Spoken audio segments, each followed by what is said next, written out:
You're listening to an Ono Media podcast.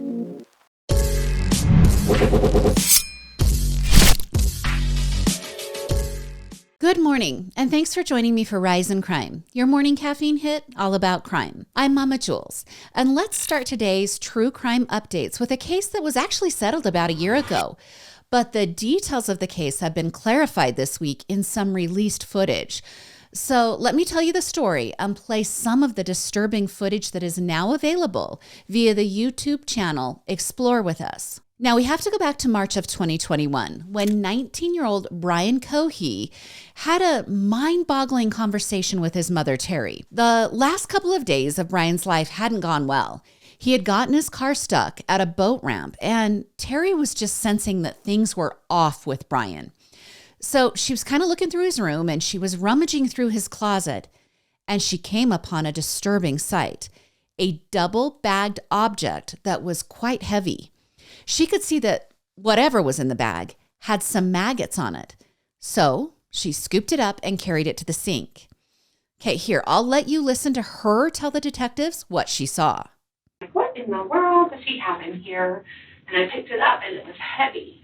And I held it in my hands, and I was like, what in the world is this? What in the world? Is it like maggots covering something? Or I don't know. I better take it in the sink. So I carried it out to the sink, and it was double bagged. So I ripped open one bag, and I saw old blood. Okay. And I went,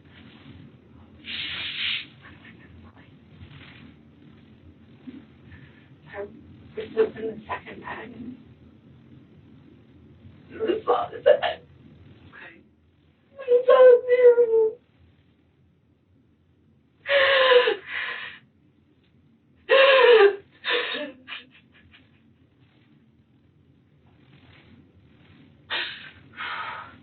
So I didn't open the second bag. Now, she had found the head of 69-year-old homeless man, Warren Barnes. She called 911 and explained that she felt her son had done something horribly wrong. She even told the dispatcher during that 911 call that her son Brian had a, quote, bit of a fascination with the morbid. She then went on to tell the dispatcher that she thought he was channeling his fascination by trying to become a crime scene investigator. But then she kind of realizes that that's not happening, and she says the phrase, well, not so much, meaning it just wasn't working. Now, when the deputies arrived, they found a very, very calm Brian, and Brian plainly told the deputies what he had done. Here, give that part a listen. What's going on, man? Not much. Cooperate. I am going to cooperate. Okay, so parents have some concerns of some stuff they may have found in your room? Yeah, I believe so. And what would it be? A human head and hands. Do you have anything on you that's going to cut, poke, hurt, stick me anything without reaching for nothing? Don't reach for nothing. My phone and my wallet, that's okay. it. Well, I'm going to have you face that way. Put your hands on top of your head for me real quick. I just want to make sure you interlace your fingers for me real quick, all right? I'm going to have you walk over here. You're going to sit in the back of my partner's patrol car for a minute, okay? Not yet. Okay. Just sit back there and hang out for me, okay? Can you walk me inside, please? Let's walk you off through this, what happened in the beginning. Okay. Let me do it. You go inside. Well, let's stay out here with me for a minute. Sit down. Come on, sit down, baby. Can I go in there and verify here first? Oh, yeah, please. We haven't seen it. Yeah, we haven't Okay. looked at it. It's under the towel in the sink. Okay. Yeah, Annie, stay with your mother. Give her a... Just make sure that guy goes in the car first. I have to say, yeah, you can go in the sink, right? Well, The sink okay. right there. No, Yeah. house is empty. Okay. We had a bag feeling about what happened this weekend. Okay. And she said there's a bag in this closet, and she opened it up, and she called me and said, get over here right now.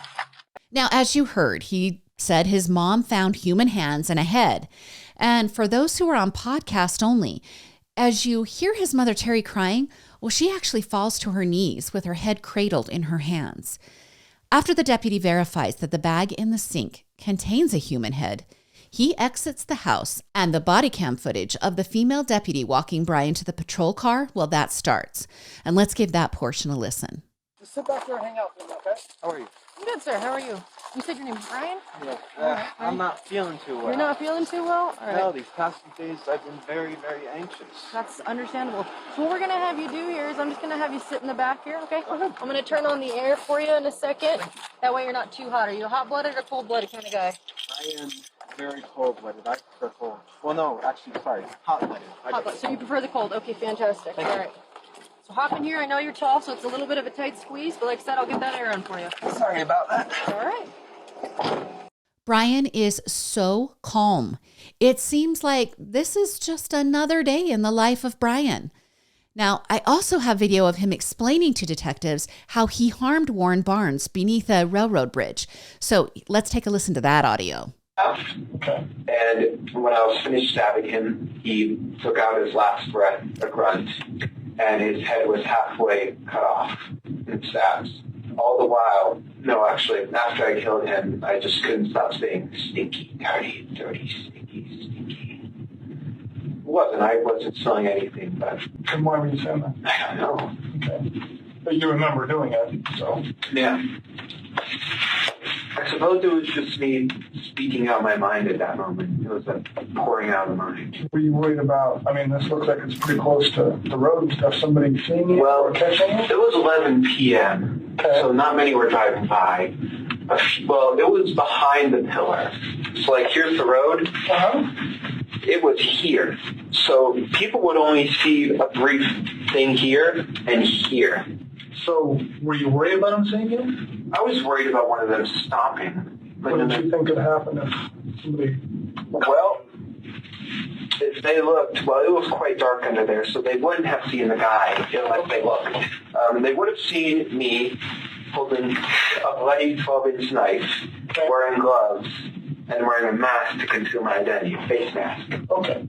So you weren't doing it for COVID, you were doing it to hide your face? Partially. Social distancing. Yeah, but no one stopped. And I'm just like, proves the bystander effect. Now, you guys, I think the most disturbing part of that audio is when Brian lets out that kind of little bit of a chuckle after talking about the face mask he was wearing to conceal his identity. It's like it's a game for him. Now, during the police interrogation, Brian actually readily admitted to killing Warren, and his choice of victim was deliberate. He said he chose Warren because he thought no one in the community would miss a homeless man like him. He explained that by saying the following to the police. Law enforcement, well, they don't seem to care as much about high-risk individuals like homeless people, prostitutes, etc. So I was deliberately looking for someone who lived that type of life. He then said that when he saw Warren sleeping near the railroad track, he said to himself, interesting. He then said he grabbed the knife and put on 3 layers of gloves because basic plastic gloves can betray their users because they are so thin. Well, after killing Warren, Brian cut the body up. He removed the head and hands and he kept them with him. And then he eventually tried to dispose of the rest of the body at the Blue Heron boat ramp, which is when he got his car stuck. Now, he told the detectives that he thought killing someone would be the best feeling in the world. But Brian underestimated the strength of the Grand Junction, Colorado community. A bridal store owner named Monique reported Warren missing when he didn't show up to read at her store. And her store wasn't the only place Warren would read. Multiple stores would place a chair out for Warren to read and to also share his outgoing personality with patrons and sidewalk traffic. His repeated kindness and affection for reading earned him the nickname, the Reading Man. Now, following his arrest, Brian chose to plead not guilty by reason of insanity. After multiple evaluations and hearings, he went to trial on January 17th of last year. During the 2-week trial, his attorneys argued that Brian was diagnosed with major depressive disorder, ADHD, and autism. They said his mental deficiencies, combined with life stressors, led him to stab Warren to death. But the prosecution argued that Brian admitted his guilt, and he even admitted he was planning the event. They also pointed to the fact that Brian had dismembered the body and that his systematic approach to getting rid of the evidence showed that he was cognizant of the act of murder. Well, both sides placed experts on the stand to defend the sanity or the insanity of Brian. Now, 2 psychologists for the state of Colorado both testified that Brian did not meet the qualifications of insanity. But the defense psychologist said Brian was simply experiencing a psychotic episode that had been triggered when he saw Warren sleeping beneath the railroad bridge.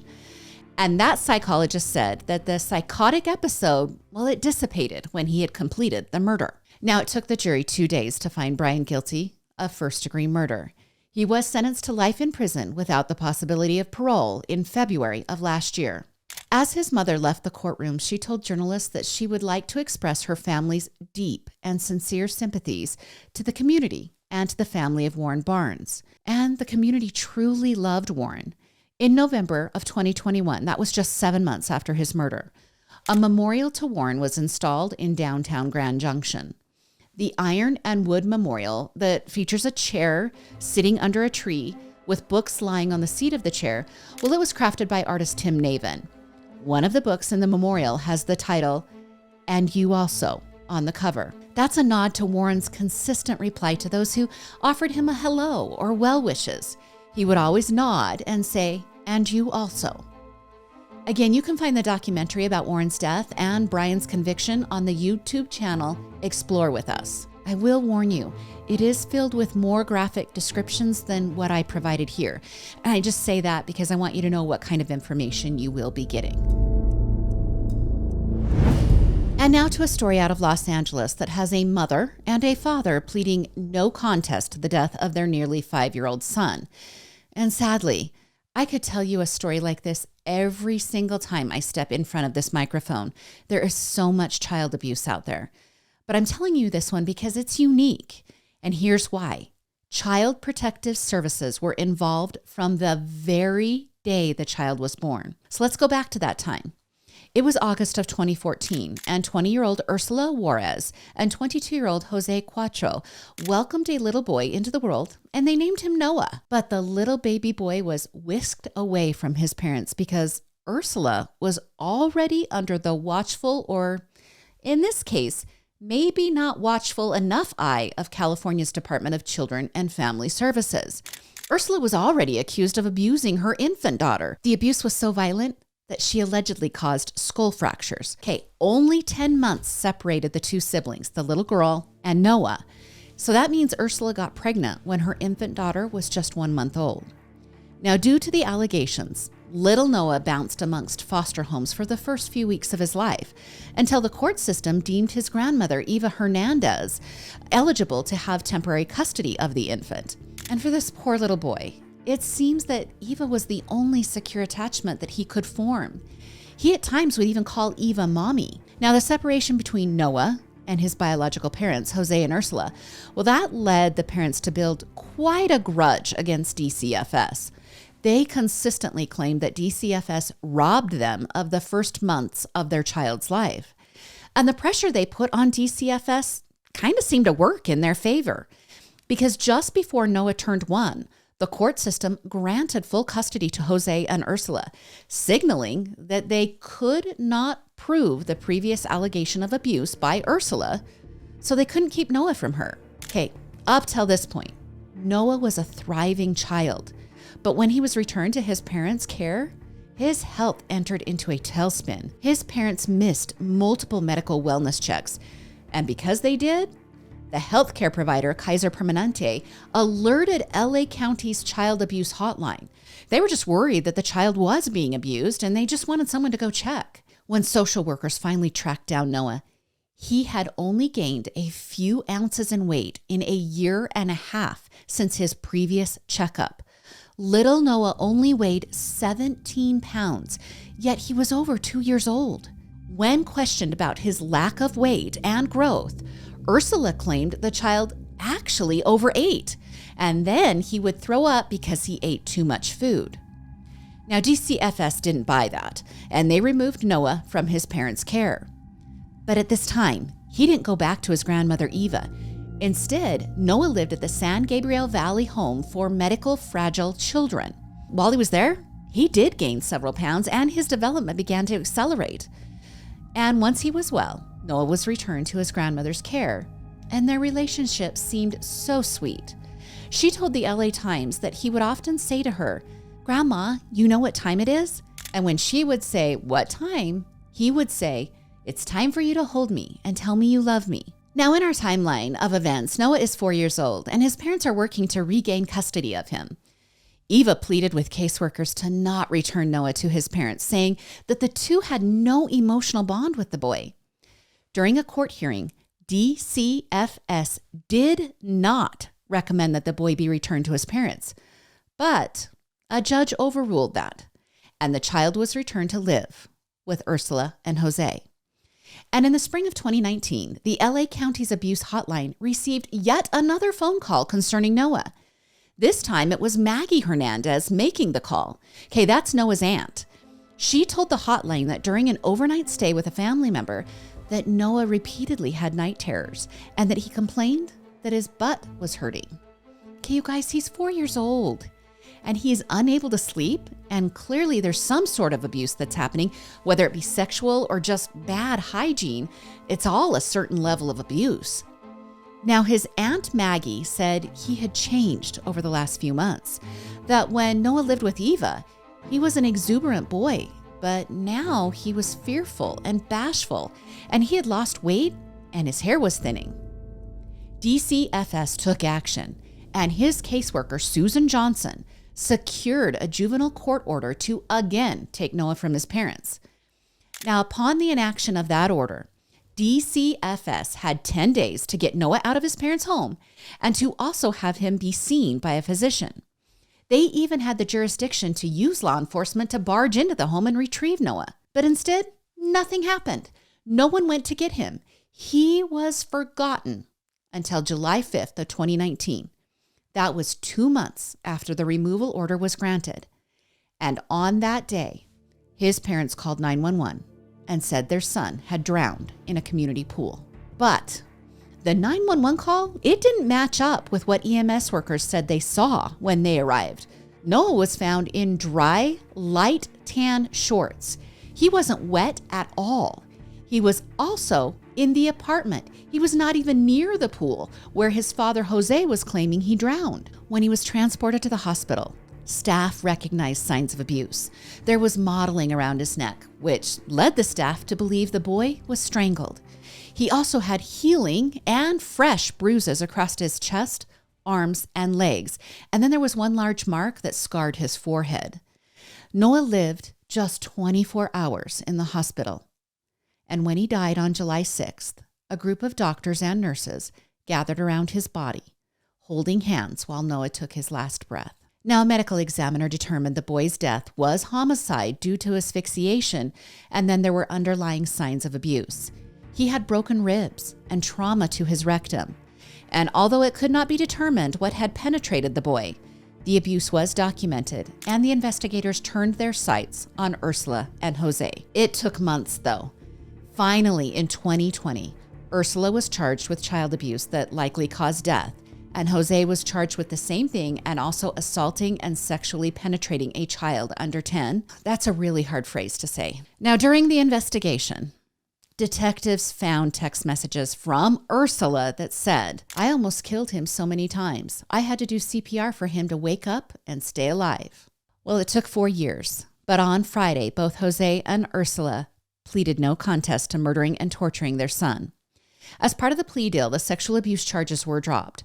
Jose surrendered to charges of first-degree murder and torture, and he faces 32 years to life in prison. And Ursula surrendered to second-degree murder and torture, and she faces 22 years to life in prison. Now, the two will be sentenced on April 30th. During the court proceedings, Eva, that's Noah's grandmother, well, she sat silently weeping. But she wasn't the only one crying that day. Ursula also wept, but Deputy District Attorney Jonathan Hatami called Ursula's display of emotion nothing more than crocodile tears. He said she has never shown remorse for the death of her son. He said if she had cared, she would have admitted 5 years ago what had actually happened on that July afternoon. He said she was only crying because she knows she's going away for at least 22 years. Now, there was a fallout at the DCFS following this case. Okay, remember Susan Johnson? She's the one who requested that Noah be removed from the home, and then that court order was granted? Well, there was a reason no one from DCFS followed through on that removal that was supposed to happen just 2 months before Noah's death. Susan Johnson was made to be the villain by Ursula and Jose, and quite frankly, by her own coworkers. They all claimed that Susan was biased against the parents and that she had an agenda. DCFS records and internal emails state that much. The coworkers believed that Susan was targeting Jose and Ursula because they, quote, had brown skin. Now, the emails also repeatedly referred to an internal policy held by DCFS that guided the decisions made by administrators. All right, here's how that policy lines out. It appears to be parallel to a national movement of calling for a less adversarial approach to parents. So basically, don't rock the boat so much with parents who are accused of child abuse. Now, the policy also asks that workers respect diversity and that workers should also focus more on the positive attributes in a family versus the negative. So like if you write up a case report, you should highlight the good things that are happening in the family and not pay so much attention to the negative. Now, I'm sure you have opinions about that policy, and you can let me know those opinions in the comments. But there was somebody else who weighed in on this case. The DCFS director, Bobby Cagle, well, he shared his opinion on Noah's case when he said in an interview that he, at the time, saw no problems with DCFS policies and that Noah's case was handled appropriately. He said the following, "I think my staff actually carried that process out well." He then said, "It's very difficult for, I think, the public especially to understand why those decisions were made. But I'm confident that the decisions that were made were the right ones." Okay, I'm going to refresh you on some of those details that he thinks were the right decisions. There was an ignored removal order, an ignored court order for a medical exam of Noah. The parents, Jose and Ursula, well, they failed to comply with their custody terms. And there were psychological exams that existed in reference to Ursula that she suffers from traits of a sociopath. Guys, there's more. There were documented conversations between Susan and Noah that show Noah once said, "I get hit." It then says he retreated and he wouldn't speak for a while, and then he finally muttered, "I don't get hit." Also, Susan had reached out to her direct supervisor with concerns that the orders were ignored. So DCFS responded to Susan by placing an intermediary caseworker to examine the current abuse potential. So basically a worker that was sent to double check what Susan had discovered. Now, during that visit, Jose and Ursula told the new caseworker that they were being targeted, that the caseworker for Noah's sister had found Ursula responsible enough to care for her child. So why does Susan Johnson think she isn't capable? Okay, remember, this is the sister who had skull fractures as an infant, and that caseworker determined the abuse allegations were inconclusive. So Ursula's thinking she should be cleared of Noah's too. Well, do I need to remind you the kid weighed 17 pounds, over 2 years old? Quite honestly, in my opinion, they shouldn't be related at this point, but we'll go on. Ursula also claimed that Noah could have just fallen off his bunk bed multiple times, and that's where the bruises came from. All right, remember the whole racism angle. Well, at the time of Noah's death, Susan's supervisors were working to have Susan, who is Black, removed from the case because a Spanish-speaking caseworker would be more suited. And that was one of the reasons that the court order to remove Noah was not fulfilled. Okay, there is so much more about the back and forth in the DCFS, emails, reasons, everything. But let it suffice that the main reason they gave for not removing Noah before his death was because more abuse allegations had been alleged and that Ursula had birthed another child. And all of those things meant that more investigation needed to be done, and that those investigations needed to be done by someone other than Susan. All right, the system failed Noah. But now his grandmother, Eva, has taken custody of his 3 half-siblings. And she told the LA Times that she takes the 3 to visit Noah's grave. She said the last words that she ever heard Noah say to her were, "Grandma, don't forget about me." She has promised herself she never will. Now let me give you several small and quick updates to stories we've put a pin in, ones that we're kind of watching. First, there's the Caleb Harris case. And I brought you that story a week ago exactly.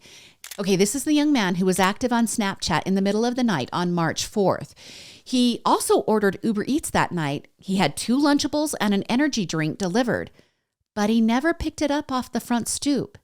And he disappeared without his shoes or his wallet and with a phone that was either disabled or had lost power. Well, the reward that was set at $25,000, and it was actually set to expire this week, well, it's now been increased to $50,000, and there is now no deadline. His father just wants info, anything to help find his son. And there's some rumors that have been dispelled.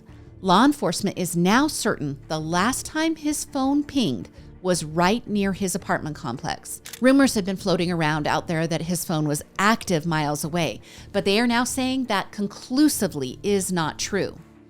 Now, a while back, I did an interview with Dylan Round's mother. Okay, that's a young man who went missing on his farm in Utah, and it's such a lengthy story for another day. Now, during that interview, Dylan's mother mentioned that she has talked and is part of an online group with other family members who are dealing with disappearances of loved ones. She mentioned that it has been so valuable to speak with these families because there actually is a right and wrong way to search for someone who is missing. Well, yesterday, Caleb's father told Fox News that he and Gabby Petito's father spoke and that the father offered some wonderful and comforting advice. I'm really grateful that Caleb's father has someone to lean on during this tragic time of life. Here's a quick reminder. Caleb is 5 feet 11 inches tall and weighs around 180 pounds. He has brown hair and brown eyes, and tips can be called into 361-886-2840. And another update, the trial of Chad Daybell has begun in Boise, Idaho. Now, at the time of this recording, the first 3 days of the trial have been actually pretty boring. They're in the process of selecting a jury, and the process is slow and deliberate. And you guys, that's exactly how we want it to be. It needs to be intentional. So I'm bringing it up just so you know what's happening and that I can let you know I'm watching. I'll keep you updated as this trial moves forward. And former lawyer and convicted killer Alex Murdaugh, well, he's now been sentenced to an additional 40 years. Okay, this time it was in federal court because he was found guilty of stealing millions from his former clients. Okay, remember, he was convicted of killing his son Paul and his wife Maggie at their hunting lodge in South Carolina back in 2021. And at that time, his son Paul was under investigation for murdering Mallory Beach in a drunken boating accident. Okay, at Alex's trial, his son Paul's Snapchat video was the piece of evidence to prove Alex was present while the killings occurred. Now, the 40-year sentence, it's more of a moral victory than an assurance Alex will stay in prison. He's already serving 2 life terms for the deaths of Maggie and Paul. So unless that gets overturned on appeal, the 40 years don't really come into play. But it is nice to have them there in the back pocket. Now, on Monday, during the sentencing, Alex said he was filled with guilt over the financial misdeeds and that he attributed his bad behavior to an opioid addiction. Now, Judge Gergel, who oversaw the federal case, he said that Alex's crimes were too intricate for an opioid-impaired person to commit. The judge then went on to accuse Alex of using his charm and charisma to deceive and scam his victims. Okay, there is a monetary victory for the plaintiffs. It wasn't just the 40-year sentence. Alex was also ordered to pay almost $9 million in restitution. Well, that's your Thursday episode of Rise in Crime. And as always, you guys, please tell a friend about all of the Oh No Media podcasts. That's Rise in Crime, Into the Dark, and Murder with My Husband. And I really can't say thank you enough. This audience is just fantastic. There's been so many ratings and reviews left. If you haven't done that yet, I just please ask. It really helps the podcast grow. Go ahead and give that rating and review. And if you're watching it on video, just a thumbs up would be awesome as well. You could also like and follow and subscribe on the various platforms. Join me again on Monday for more morning crime news. I'm Mama Jules, and keep safe out there.